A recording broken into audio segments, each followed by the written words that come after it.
रते ममो कथा प्रसंगा। पहली भक्ति प्रथम भगत संतन कर संगा। जितना आप हो सकते हो संतों का संग करना चाहिए, ये पहली भक्ति है। और दूसरी भक्ति के बारे में बताया, दूसरा रत्नम कथा प्रसंगा। जब भी आपको कहीं पता चले तो वहां पर बिना बुलाए जाना चाहिए, ये दूसरी भक्ति है। कभी ये विचार नहीं आना चाहिए कि भाई हमारे पास तो कोई निमंत्रण नहीं है तो हम पर क्यों जाए। तीसरी भक्ति के बारे में बताया, गुरुपद पंकज सेवा। तीसरी भक्ति अमान, जो तुम्हारे गुरु हैं उनके पद पंकजों की सेवा करनी चाहिए। इसका मतलब ये नहीं कि आप गुरु के आश्रम में कई कई महीने पड़े रहो। उसके बाद में चौथी भक्ति, अपने गुरु के पास जाओ तो कभी कपट से नहीं जाना चाहिए। पांचवी भक्ति के बारे में बताया, मंत्र जाप मम दृढ़ विश्वासा, पंचम भजन सो वेद प्रकाशा। अपने गुरु के दिए हुए वचनों पर पूर्ण विश्वास होना चाहिए। छठवीं भक्ति के बारे में बताया, छठ दम शील व्रत बहुकर्मा, निरत निरंतन सज्जन धर्मा। आप जो संग करते हो, किसी अच्छे व्यक्ति का संग करोगे तो आपके अंदर भी अच्छाइयां आएंगी, और आप किसी बुरे व्यक्ति का संग करोगे तो आपके अंदर भी बुराइयां आएंगी। सातवीं भक्ति के बारे में बताया, सातवीं सम मोह जग देखा, मोते अधिक संत कर लेगा। स्वयं परमात्मा ने अपने मुख से कहा है कि आप मुझसे पहले संतों को दर्शन करो, तो उससे भगवान प्रसन्न होते हैं। जब हमें संत के दर्शन हो जाए तो समझो भगवान की बहुत बड़ी कृपा हुई। हमें संत को झुककर प्रणाम करना चाहिए। आठवीं भक्ति के बारे में बताया, आठवां यथा लाभ संतोषा, सपने नहीं देखे परदोषा। जो आपके सामने थाली में जो भोजन है उसी पर संतोष करना चाहिए, और कभी भी सामने वाले के दोषों को नहीं देखना चाहिए। बोलना पड़ेगा राधे राधे। और उसके बाद नवदा भक्ति का बड़ा सुंदर वर्णन कपिल देव भगवान कहते हैं कि जो ये मनुष्य देह है हमें केवल भगवान का भजन करने के लिए मिला था। 84 लाख योनियों में से कोई भी योनि ऐसी नहीं जिसमें हम भगवान का भजन कर सकते हैं। केवल एक ये मनुष्य देह ही ऐसी होती है जिसमें हम भगवान का भजन कर सकते हैं। और हमारे वृंदावन के बाबा बहुत सुंदर भजन भी गाते हैं। बोलना पड़ेगा कि नहीं राम नाम लीनो तेने भरी जवानी में, तो डूब के मर जा रे चुल्लू वर पानी में, तो डूब के मर जा रे चुल्लू वर पानी में। नहीं कृष्ण नाम लीनो, नहीं राम नाम लीनो तेने भरी जवानी में, तो डूब के मर जा रे चुल्लू वर पानी में, डूब के मर जा रे चुल्लू वर पानी में। कहलायो पानी में मर जाए वो माटी में, कहलायो पानी में मिल जाए वो माटी में, कहलायो पानी में मिल जाए वो माटी में, कहलायो माटी में मिल जाए वो माटी में। सोनी सी तेरी काया कस जाएगी काटी में, सोनी सी तेरी काया कस जाएगी काटी में। पानी को बबूला है, पानी को बबूला है, मिल जाए वो पानी में, तो डूब के मर जा रे चुल्लू वर पानी में, तो डूब के मर जा रे चुल्लू वर पानी में। क्यों कहता मेरा मेरा यहाँ कुछ भी नहीं है तेरा, क्यों कहता मेरा मेरा यहाँ कुछ भी नहीं है तेरा, क्यों कहता मेरा मेरा यहाँ कुछ भी नहीं है तेरा, क्यों कहता मेरा मेरा यहाँ कुछ भी नहीं है तेरा। एक दिन होगा भैया तेरा मरेगा जो मैं मेरा, एक दिन होगा भैया तेरा मरेगा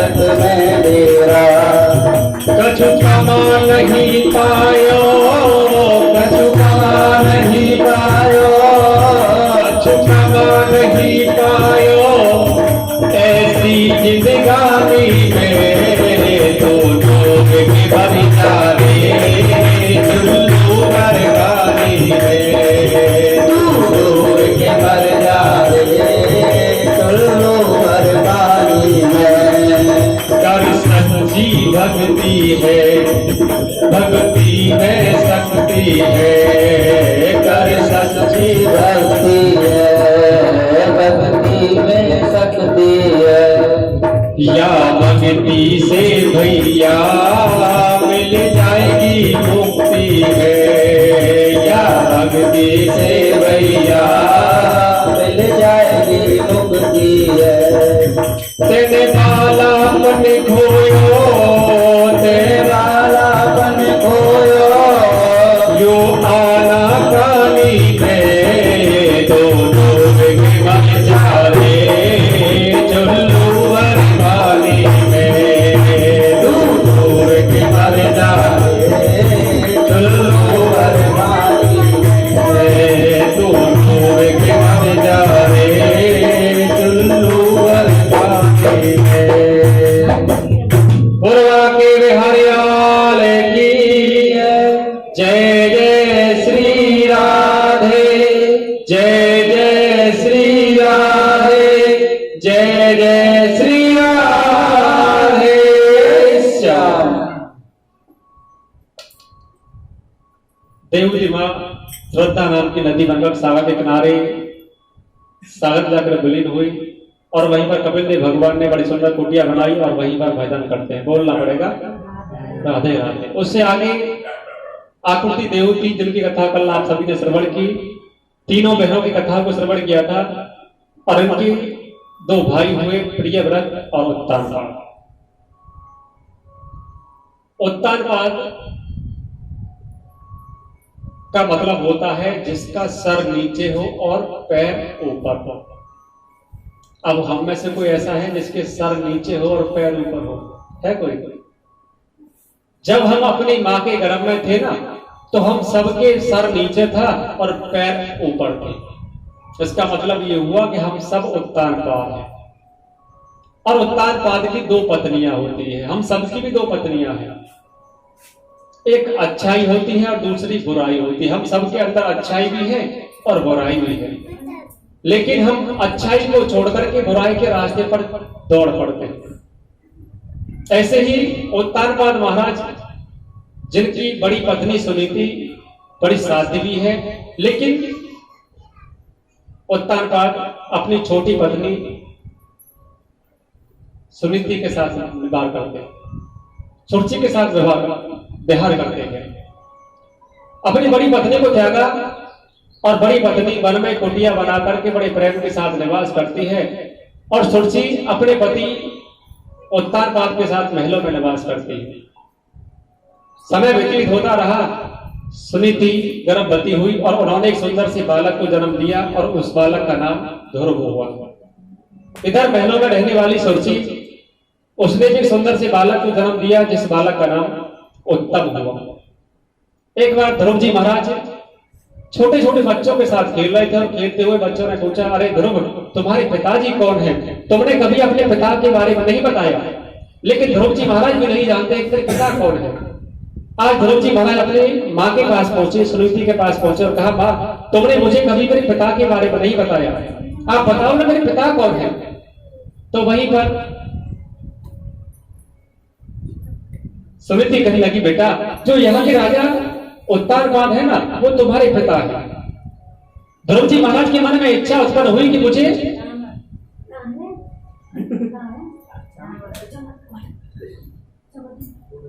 वहीं पर ध्रुव जी महाराज अपने पिता से मिलने के लिए दौड़ पड़े।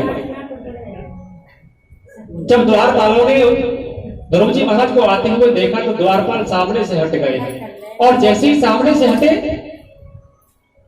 ध्रुव जी महाराज अंदर महलों में पहुंचे। जाकर के देखा तो उत्तानपाद ऊंचे सिंहासन पर बैठे हुए हैं और उनकी गोद में उनका छोटा पुत्र उत्तम बैठा हुआ है। जैसे ही उत्तानपाद ने अपने बड़े पुत्र ध्रुव को आते हुए देखा तो उत्तम को नीचे उतारा और अपने बड़े पुत्र को गोद में उठाना चाहते, वहीं पर सुरुचि आ गई। सुरुचि ने कहा, अरे ध्रुव मैं भली भांति जानती हूँ कि तुम यहाँ पर अपने पिता से मिलने के लिए आए हो, अपने पिता की गोद में बैठना चाहते हो। तुम्हें अपने पिता की गोद में बैठना है ना तो पहले आप वन में जाओ और वन में जाकर के भगवान की तपस्या करो। जब भगवान तुम्हारी तपस्या से प्रसन्न हो जाए तो भगवान से केवल एक ही वरदान प्राप्त करना कि मुझे सुरुचि मां की तरफ से जन्म मिले। आज तुलसी माँ ने अपने आप को भगवान से बड़ा बता दिया कि तुम पहले भगवान की तपस्या कर, और तपस्या करने के बाद में उनसे वरदान प्राप्त करके मेरी गर्भ से जन्म लेकर के। ध्रुव जी महाराज रोते हुए अपनी माँ सुनीति के पास पहुंचे, अपनी माँ से कहा कि माँ मैं अपने पिताजी से मिलने के लिए महलों में गया, और वहां पर छोटी माँ ने मुझसे कहा कि तू पहले वन में जाकर के तपस्या कर, और जब भगवान प्राप्त हो जाए तो भगवान से केवल एक ही वरदान प्राप्त करना कि मुझे तुलसी माँ के गर्भ से जन्म मिले। और वहीं पर सुनीति कहने लगी, बेटा वास्तव में तेरी माँ ने सत्य कहा है, तू तो बड़ा अभागा है जो तूने मेरी कोख से जन्म लिया। आज ध्रुव जी महाराज अपनी माँ के पास बैठे हुए हैं, माँ ने कहा तू तो बड़ा अभागा है। वहीं पर ध्रुव जी महाराज कहने लगे, नहीं माँ, मैं तो बड़ा भाग्यशाली हूं जो तुमने मुझे जन्म दिया। माँ की आंखों में आंसू आने लगे।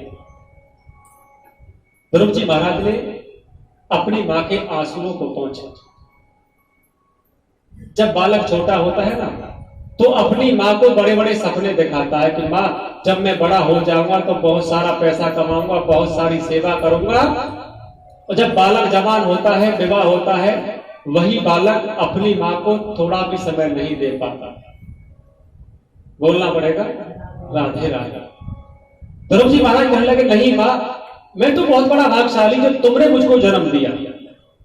आज वो सुनीति अपने पुत्र ध्रुव को लेकर के रात्रि में शयन कर रही थी, सो रही थी, और अर्धरात्रि का जब समय आया तो ध्रुव जी महाराज अपनी माँ को सोता हुआ छोड़कर के वन की ओर चले गए।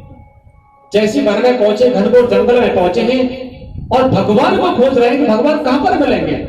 जब बैकुंठ में बैठे हुए नारायण भगवान ने देखा कि ये अबोध बालक है, 5 वर्ष की अवस्था है, और ये मुझे वन में खोजने के लिए आया है, और इस बालक को दृढ़ विश्वास है ये मुझे बिना गुरु के भी प्राप्त कर सकता है। वहीं पर नारद जी को बुलाया और नारद जी से कहा कि नारद जी आप इस बालक के गुरु बन जाओ। तो नारद जी महाराज ध्रुव के सामने प्रकट हुए। नारद जी ने कहा, अरे बालक, ये घनघोर जंगल है और इस घनघोर जंगल में हिंसक पशु रहते हैं, और कोई हिंसक पशु तुम्हें चट कर जाएगा, खा जाएगा। ध्रुव जी महाराज ने कहा कि बाबा मुझे इसकी बिल्कुल भी परवाह नहीं है, मुझे तो भगवान को प्राप्त करना, भगवान कहां मिलेंगे। तो वहीं पर नारद जी ने कहा कि तुम भगवान को प्राप्त करना तो चाहते हो, लेकिन भगवान को प्राप्त करने से पहले आपको गुरु बनाना पड़ेगा। नारद जी कहे, ध्रुव जी महाराज ने कहा कि बाबा मेरे पास इतना समय नहीं कि मैं किसी उत्तम गुरु की खोज में जाऊं, आप ही मेरे गुरु बन जाओ। और वहीं पर नारद जी ने कहा कि बेटा जब तुम अपनी माँ के पास थे और तुमको भूख लगती थी तो तुम्हें भोजन कौन कराता। ध्रुव जी महाराज ने कहा कि बाबा जब मुझे भूख लगती थी तो मेरी माँ मुझे अपनी गोद में बिठा करके अपने हाथों से भोजन कराती थी। नारद जी ने कहा, बेटा यहाँ पर तुम्हारी माँ थोड़ी है जो तुम्हें भोजन कराएगी। ध्रुव जी ने कहा कि इसकी मुझे बिल्कुल भी परवाह नहीं है। जब बालक का जन्म होता है तो बालक के मुख में दांत नहीं होते और भगवान उसकी भोजन की व्यवस्था पहले से कर देते हैं। माँ के आंचलों में से दूध बहने लगता है। ध्रुव ने कहा कि जब मेरे मुख में दांत नहीं थे तो भगवान ने मेरे भोजन की व्यवस्था की, मेरे माँ के आंचलों में दूध आया, अब मेरे मुख में दांत आ गए हैं तो मेरे भोजन की व्यवस्था भी मेरे प्रभु करेंगे। जब दांत नहीं तब दूध दियो, अब दांत दिए तो बच्चों और भी देंगे, मुझे इसकी बिल्कुल परवाह नहीं है। तो वहीं पर नारद जी महाराज ने 12 अक्षर का मंत्र दिया, ओम नमो भगवते वासुदेवाय, और कहा कि तुम वृंदावन जाकर के जमुना में स्नान करो और स्नान करने के बाद में आपको ओम नमो भगवते वासुदेवाय का जाप करना है। और हमारे ये वृंदावन के संत हैं और उन्होंने ओम नमो भगवते वासुदेवाय का बहुत सुंदर अर्थ भी लगाया है और वास्तव में सत्य भी है। एक गुरु जिनके चेला का नाम हुआ ओम, और गुरु अपने चेला ओम को लेकर के गांव से बाहर निकले। जब चेला ने देखा कि जो सामने जो खेत है वो गन्ने का खेत है, तो चेला के मन में इच्छा उत्पन्न हुई कि गुरुदेव यहाँ पर थोड़ी देर रुक जाए तो मैं एक गन्ना तोड़ करके चूस लूं, गन्ना कितना मीठा है। गुरुदेव ने देखा कि चेला के मन में गन्ना चूसने की इच्छा उत्पन्न हो रही है, तो वहीं पर गुरुदेव कहने लगे, अरे बेटा ओम, मुझे इसी स्थान पर बैठ करके संध्या वंदन करनी चाहिए। तो आज गुरुदेव उसी खेत की मेड़ पर संध्या वंदन करने के लिए बैठ गए और चेला अंदर गन्ने के खेत में प्रवेश कर गया और एक मोटा सा गन्ना देखा, धड़ाक से तोड़ा और तोड़ करके चूसना आरंभ कर दिया। इधर आज वो खेत का जो मालिक है, जो किसान है, वो अपने खेत में बैठा हुआ है, अपने हाथ में मोटा बांस का डंडा लेकर के बैठा है और केवल एक ही विचार है कि जो भी आज मेरे खेत से गन्ना तोड़ेगा, ये मोटा बांस का डंडा उसके सर पर पड़ दूंगा। अब गुरुदेव ऐसी जगह बैठे हुए, जो खेत का मालिक है, जो किसान है, वो भी दिखाई पड़ रहा है और शिष्य वो भी दिखाई पड़ रहा है। जब गुरुदेव ने देखा कि किसान के हाथ में मोटा बांस का डंडा है और कहीं किसान ने डंडा मेरे शिष्य ओम के सर पर मार दिया तो ओम की मृत्यु हो जाएगी। गुरुदेव ने कहा, अरे बेटा ओम, लेकिन ओम गन्ना चूसने में लगा हुआ है। गुरुदेव ने फिर दोबारा से कहा, अरे बेटा ओम। जब ओम के कानों में आवाज पहुंची, ओम ने कहा, हाँ गुरुदेव। गुरुदेव ने कहा, हाँ के बच्चे नवो, पहले नवो। शिष्य पूछता है, गुरुदेव मैं क्यों नवो? गुरुदेव ने कहा, बेटा पहले नवो, नव कर फिर भगवते, भागना आरंभ कर दो। शिष्य फिर भी पूछता है, गुरुदेव मैं क्यों नवो और क्यों नव करके भागना आरंभ कर दो? गुरुदेव ने कहा कि बांस दे भाई। जो खेत का मालिक है, जो किसान है, वो अपने हाथ में मोटा बांस का डंडा लेकर तुम्हारी तरफ आ रहा है। अब संतों ने जो गन्ना है वो क्या है, जो किसान है वो क्या है, तो संतों ने बड़ा सुंदर उदाहरण भी दिया कि जो गन्ना है उससे बताया है माया। हम माया के पीछे 24 घंटे लगे रहते हैं, ना दिन देखते हैं ना रात देखते हैं। जैसा कि मैंने आपको कल की कथा में बताया कि हम मनुष्यों को देख करके चार नार पशु बड़े प्रसन्न होते हैं। सबसे पहला होता है विटबरा, यानी कि सुगर होता है। सुगर हम मनुष्यों को देख के बड़ा प्रसन्न होता है। जैसे सुगर को जहां से जैसा मिला वैसा गटक जाता है, वैसे हम लोग भी हैं, जहां से जैसा मिला बस गटक जाओ। दूसरा होता है सुहान, कुत्ता होता है। कुत्ते को आपने देखा होगा कि छोटी छोटी बातों पर आप एक टुकड़ा डाल दो, 2-3 कुत्ते आएंगे और उसी टुकड़े के पीछे झगड़ा कर देंगे। वैसे हम लोग भी हैं, भाई भाई में झगड़ा होता है कि कहने मेरी 4 इंची दीवार क्यों ले ले, चाहे भले 4 लाख रुपया खर्चे देंगे, लेकिन तुझे 4 इंची दीवार नहीं दूंगा। तीसरा होता है ऊंट। ऊंट जब चलता है तो अपने गर्दन को उठा करके चलता है, और ऐसे हम मनुष्य हैं, जब भी चलते हैं ना अपनी गर्दन को उठा करके चलते हैं। लेकिन जब आपने देखा होगा जब बड़े बड़े तूफान आते हैं और जो बहुत विशाल वृक्ष होते हैं वो धड़ाक से टूट जाते हैं, और जो छोटी घास का तिनका होता है तूफान के आने से झुक जाती है, और जब तूफान शांत होता है वो तुरंत फिर खड़े हो जाती है। लेकिन हम ऊंट की तरह अपनी गर्दन को उठा करके चलते हैं, किसी के सामने झुकना नहीं चाहते। और चौथा होता है गधा। जो गधा होता है वो अपने मालिक के लिए पूरे जीवन भर काम करता है, और जब भी आज तक किसी भी कुम्हार ने किसी भी गधे को कोई पुरस्कार नहीं दिया, जब भी मिले 4 डंडे मिले। वैसे हम हैं, जब तक हमारे हाथ पैर काम करते हैं, हमारे परिवार वाले हमारी सेवा करते हैं, और जब हाथ पैर काम करना बंद कर देते हैं तो बस पड़े रहते हैं, और परिवार वाले कहते हैं कि पता नहीं हमारा बाबा कब मरे और कब ये 4 भाई खा लियो। बोलना पड़ेगा, कब हो कियो ना भजनवा कैसी बीत की, कब हो कियो ना भजनवा और कैसी बीत की मेरे भैया, कैसी बीत की, कैसी बीत की मेरे भैया, कैसी बीत की, कब हो कियो ना भजनवा कैसी बीत की, कब हो कियो ना भजनवा कैसी बीत की। और काला पनियल खेल गवायो आई मस्त जवानी, काला पनियल खेल गवायो और काला पनियल खेल गवायो आई मस्त जवानी, काला पनियल खेल गवायो मस्ती। और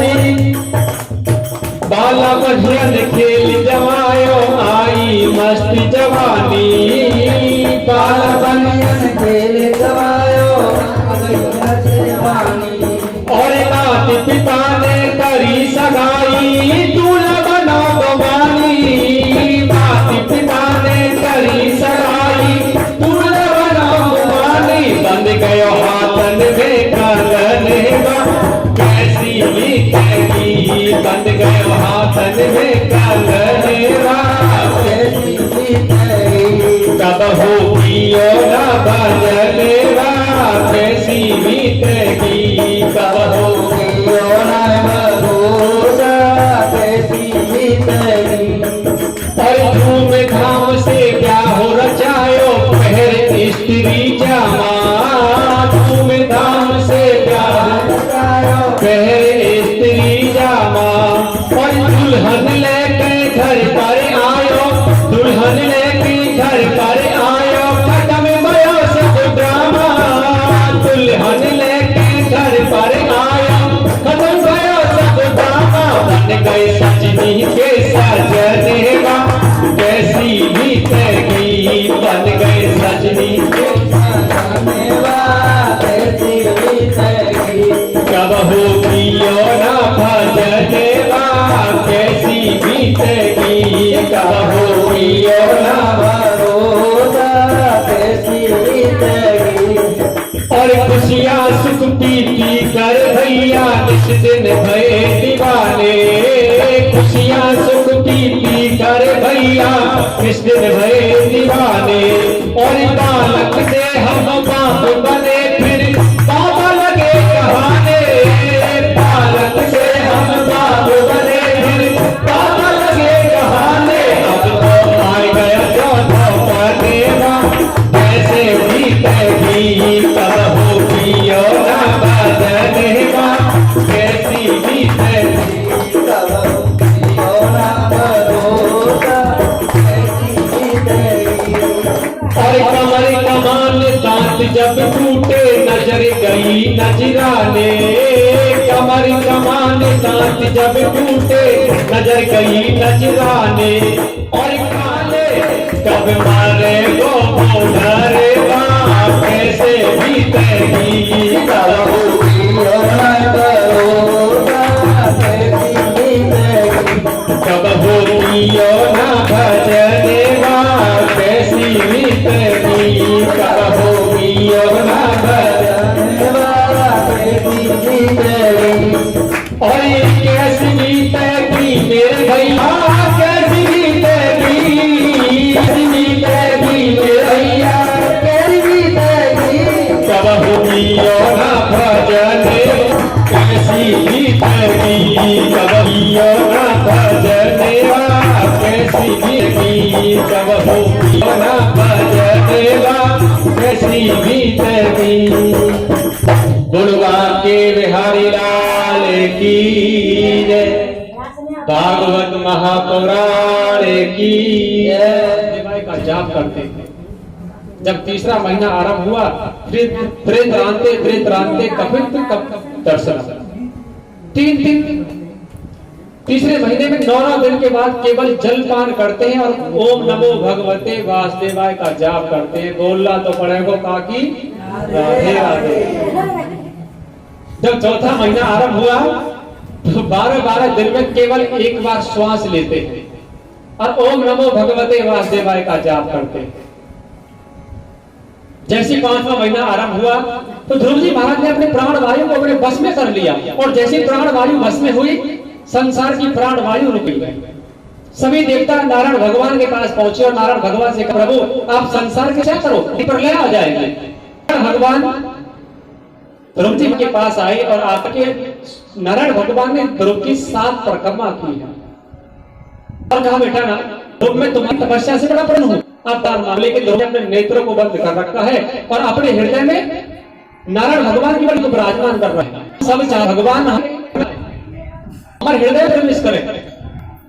घर में आरती करते हैं, ओम जय जगदीश हरे, और तभी पत्नी ने लहसुन और प्याज दोनों का तड़का मारा। भगवान आएंगे तो दरवाजे से ही भाग जाए, बोलना देगा राधे राधे। एक कोई जहां भी बैठता है, आपने देखा होगा, कोई भी बैठता है ना, धरती को बैठने योग्य बनाता है, जहां बैठता है। और हम लोग भगवान को अपने हृदय में बिठाना चाहते हैं। यहाँ पर ईर्ष्या द्वेष पहले से भरी है। ऊपर से शरीर को धोने के लिए बड़े बड़े शैम्पू, बड़े बड़े साबुन, fair and lovely, hair and shoulder लगाते अंदर का जो मैल है उसे कैसे साफ करो। ये जो चादर मिली है, ये चादर 84 लाख योनियों भोगने के बाद मिली, और केवल इसलिए मिली है कि भगवान का भजन करें और इस चादर पर कोई दाग न लग जाए। चंद्रिया मिले ना दूजी बंदे रखना ऐसे सब। इस हल्ले के लिए हमें भगवान का भजन करना चाहिए। भगवान का भजन करने का मतलब ये नहीं होता कि 4-4 घंटे बस मंदिर में बैठे रहो, और आप जो भी करते हो अपना कार्य भी करते रहो और मन में भगवान का जप भी करते रहो। बोलना पड़ेगा। जब भगवान ने देखा कि ध्रुव ने अपने हृदय में सुंदर सी झांकी को स्थापित कर रखा है, तो वहीं पर भगवान ने ध्रुव के हृदय से सुंदर सी झांकी को किया। हृदय से झांकी लुप्त हुई। जैसे बिना जल के मछली तड़पड़ाती है, ऐसे ध्रुव जी महाराज तड़पड़ाए और नेत्रों को खोल के देखा तो वही झांकी सामने प्रत्यक्ष में दिखाई पड़ी। ध्रुव जी महाराज की आंखों से आंसू आ गए, कुछ नहीं बोल पाए। नारायण भगवान ने कहा, बेटा मैं तुम्हारी तपस्या से बड़ा प्रसन्न हूं, आप वरदान मांगो। लेकिन ध्रुव जी महाराज भगवान की सुंदर सी झांकी को उठा रहे हैं। भगवान ने कहा कि बेटा मैं भली भांति जानता हूं कि तुम यहाँ तपस्या करने के लिए आए हो, किस कारण से आए हो। तुम अपने पिता की गोद में बैठना चाहते हो और आज तुम्हें परम पिता परमात्मा की गोद में बैठने का अवसर प्राप्त होगा। नारायण भगवान ने ध्रुव जी को अपनी गोद में बिठाया और जैसे शंख को लेकर के ध्रुव के होठों से लगाया, आज ध्रुव जी महाराज को संपूर्ण ज्ञान की प्राप्ति हो गई। भगवान ने कहा, अरे बेटा ध्रुव, तुम्हारे मन में कोई भी इच्छा है आप वरदान मांग सकते हो। लेकिन ध्रुव जी महाराज कुछ भी नहीं बोले। भगवान ने कहा कि ध्रुव तुम पहले 36,000 वर्ष तक यहाँ पर राज को भोगोगे और 36,000 वर्ष के बाद आप वैकुंठ के लिए आओ। आपके सर पर पैर रख करके वैकुंठ आओ। जब ध्रुव जी महाराज प्रभु की गोद से खड़े हुए और मुड़कर के देखा तो नारायण भगवान की सुंदर सी झांकी लुप्त हुई। अब ध्रुव जी महाराज अपने महलों में वापस गए और जाकर के अपनी छोटी माँ सूर्य जी के पास पहुंचे और उनके चरणों में जाकर के लेटे और कहा, भैया तुमने मुझे भगवान से मिला दिया, तो आप मुझे वहीं भेजते तो मैं भगवान को प्राप्त नहीं कर पाता। अब सुनीति ने सूर्य ने ध्रुव जी महाराज को अपने गोद में उठाया, बार बार क्षमा मांगती कि बेटा मैं तो बड़ी अभागन थी जो तुम्हें मैंने वन में भेज दिया। ध्रुव जी महाराज कहते नहीं माँ, तुम्हारी कृपा से आज मुझे भगवान की प्राप्ति हुई। उसके बाद अपने पिता पाद के पास पहुंचे, अपनी मां सुनीति के पास पहुंचे। बड़े प्रेम के साथ ध्रुव जी महाराज निवास करते हैं। एक बार ध्रुव जी महाराज के छोटे भाई उत्तम यक्षों के पास पहुंचे और यक्षों ने उत्तम को अकेला देख करके उसका वध कर दिया। और जैसे ही वध किया, ध्रुव जी महाराज को पता चला। ध्रुव जी महाराज अपने हाथ में तलवार लेकर के यक्षों के पास पहुंचे और हजारों यक्षों का वध कर दिया। वहीं पर नारद जी ने आकर के युद्ध को बंद कराया और कहा, अरे ध्रुव, भले ही आपने भगवान के दर्शन कर लिए लेकिन अभी सत्संग नहीं किया। बिन सत्संग विवेक ना होई, राम कृपा बिन सुलभ न सोई। जब तक सत्संग नहीं करते हैं ना, जो हमारा अंदर का ज्ञान है वो प्रकाशित नहीं हो सकता। जैसे ही सुना, ध्रुव जी महाराज तलवार को नीचे गिराया और संतों की सेवा करने के लिए चले। संतों की सेवा करते हैं और उसके बाद में 36,000 वर्ष तक राज को भोगा। जब काल ध्रुव जी महाराज को लेने के लिए आया तो वहीं पर ध्रुव ने काल के सर पर पैर रखा और विमान में जाकर के बैठे। और जैसे ही विमान आगे बढ़ा, ध्रुव जी महाराज ने कहा, अरे भगवान के पार्षदों, जो मेरे परिवार वाले हैं उनको आप क्यों छोड़ करके जा रहे हैं। तो वहीं पर भगवान के पार्षदों ने कहा कि आप जो सामने विमान चल रहा है ना, उस विमान में तुम्हारे परिवार वाले जा रहे हैं। और जैसे वैकुंठ के द्वार पर पहुंचे तो संपूर्ण परिवार वाले अंदर प्रवेश कर गए। लेकिन ध्रुव जी महाराज वैकुंठ के दरवाजे पर खड़े हुए थे। भगवान के पार्षदों ने पूछा कि ध्रुव जी महाराज, अब तुम्हारा कोई रिश्तेदार तो नहीं रह गया। ध्रुव जी महाराज ने कहा, अब कोई नहीं रहा है, सभी वैकुंठ में आ गए। और भगवान के पार्षदों ने वैकुंठ के द्वार को बंद कर दिया। और आज भी ध्रुव जी महाराज ध्रुव तारे के रूप में दर्शन देते। बोल ध्रुव जी महाराज की जय जय श्री राधे श्याम। उससे आगे कथा में प्रवेश करते हैं। मनुष्य को बिगड़ने के 3 साधन होते हैं।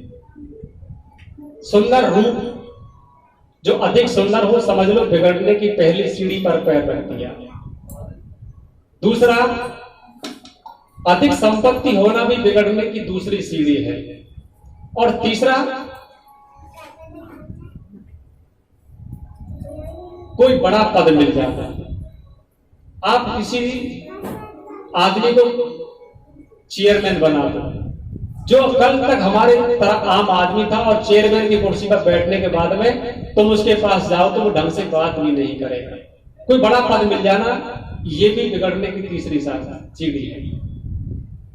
जबदेव जी महाराज के वंश में चक्रवर्ती राजा अपना संपूर्ण राजपाट छोड़ करके भगवान का भजन करने के लिए वन में आए, और वन में आकर बड़े प्रेम के साथ भगवान का भजन करते हैं, और 24 घंटे बैठ के भगवान का भजन करते हैं।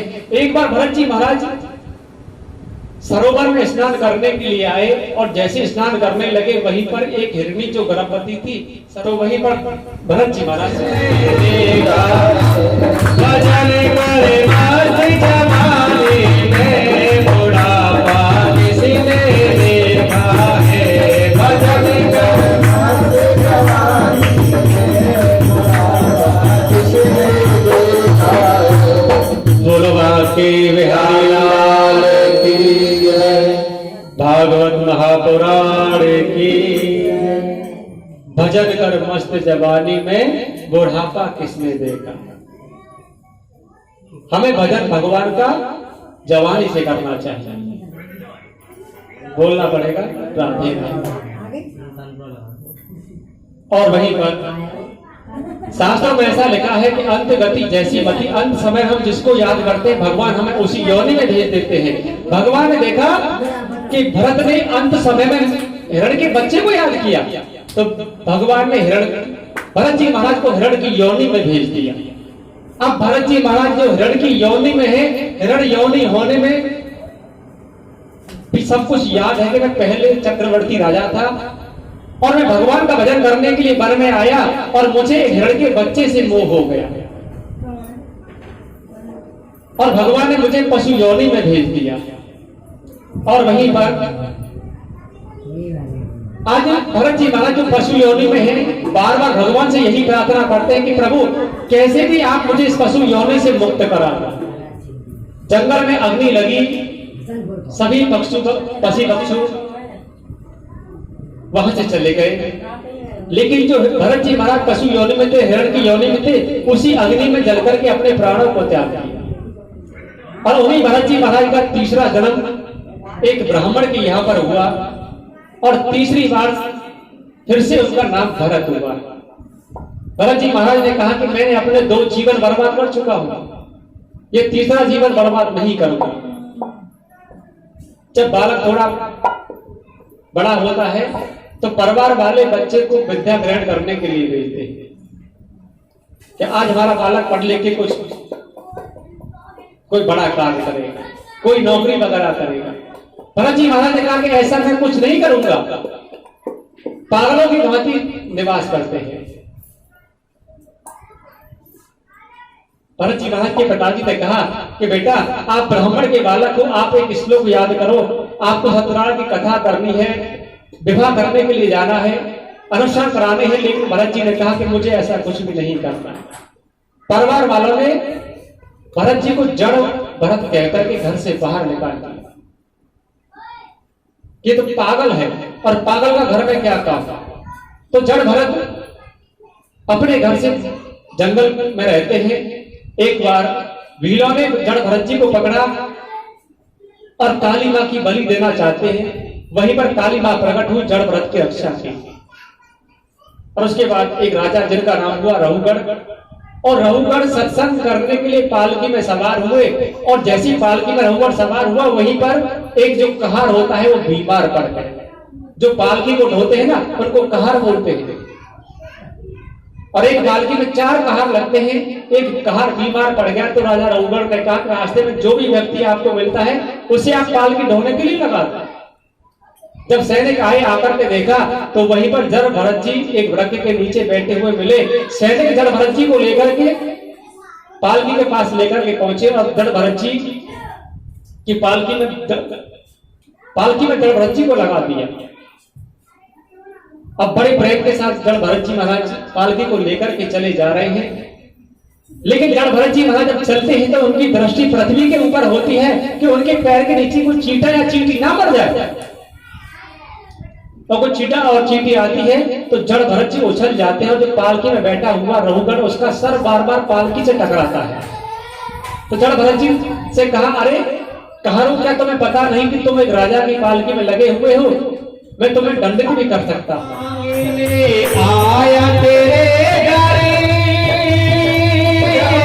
जगत का पालनहार रे, जगत का पालनहार, कते बर रे जोगी, भगत बर रे जोगी, तेरे द्वार खड़ा भगवान, भगत बर रे जोगी, भगत बर रे जोगी। हसी अपना मानिए कहना मेरा, आज लौटा दे सारे बच्चे अपना, मान ले कहना मेरा। अरे मिट जाएगा पल में तेरे, जब जन्म का फेरा रे, कोई जन्म का फेरा। तू छोड़ सकल अभिमान के मुझसे, कर ले जरा पहचान, भगत बर दे जोली, भगत बर दे जोली, भगत बर दे जोली। तेरे